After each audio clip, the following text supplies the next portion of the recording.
Moi, je viens vous parler de Cowboy aujourd'hui. C'est un album que j'ai fait en solo. Moi, je suis autrice de bande dessinée depuis une vingtaine d'années maintenant, principalement dessinatrice sur des séries ou des one-shots jeunesse. Donc, je bosse beaucoup avec des scénaristes. Sur Cowboy, c'est vraiment un personnage que je tiens depuis le début, qui m'a fait commencer à venir en bande dessinée. En fait, c'est un petit personnage qui me représente moi, en fait.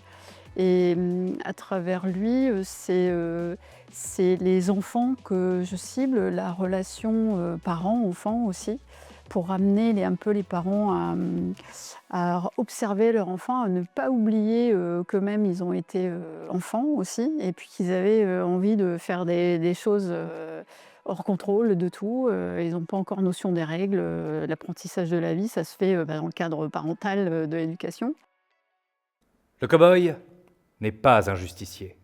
Le cow-boy est un impulsif. Au début d'une aventure, le cow-boy doit trouver un bon acolyte. Allez, viens, on va rigoler, j'ai une super idée. Ah oui, quelle super idée! Le shérif s'intéresse beaucoup aux aventures du cow-boy. Mais t'as fait des tartines avec le dentifrice? Celui à la fraise.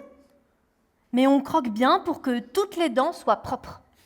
Le cow-boy aime joindre l'agréable à l'utile. Et Cowboy, je pense que ça représente l'enfance en fait. Et quand je parle de l'Ouest sauvage dans cet album, l'Ouest sauvage en fait c'est l'enfance. C'est une grande prairie et c'est un été qui se termine jamais. Je ne sais pas si on peut se souvenir des étés de notre enfance. Les grandes vacances, ça semblait durer 1 an, 2 ans. C'était très long. L'enfance pour moi c'est ça, quoi. C'est vraiment les grandes vacances et un espace infini. Même un petit jardin, ça peut devenir un lieu de découverte, d'aventure. Il y a 3 trucs dessus. Et souvent, quand on revient sur des lieux où on a passé des étés quand on était petit, on les trouve plus petits que dans nos souvenirs. Dans Cowboy, il y a tout ça. C'est vraiment de la poésie. C'est comme un livre d'images, un album photo qu'on retrouve, qui serait un peu commun à tout le monde, à toutes les enfances de tous les âges, parce que dans mes lecteurs, il n'y avait pas vraiment de public cible à ça. Pour moi, c'est de 7 à 77 ans, de 0 à 100 ans en fait. Et ce que je vois arriver, c'est des grands-parents qui le lisent pour eux et qui se souviennent de leur propre enfance. C'est vraiment mettre dans toutes les mains. Voilà.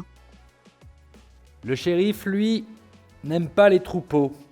Il préfère détailler la liste des infractions commises et soupirer très fort.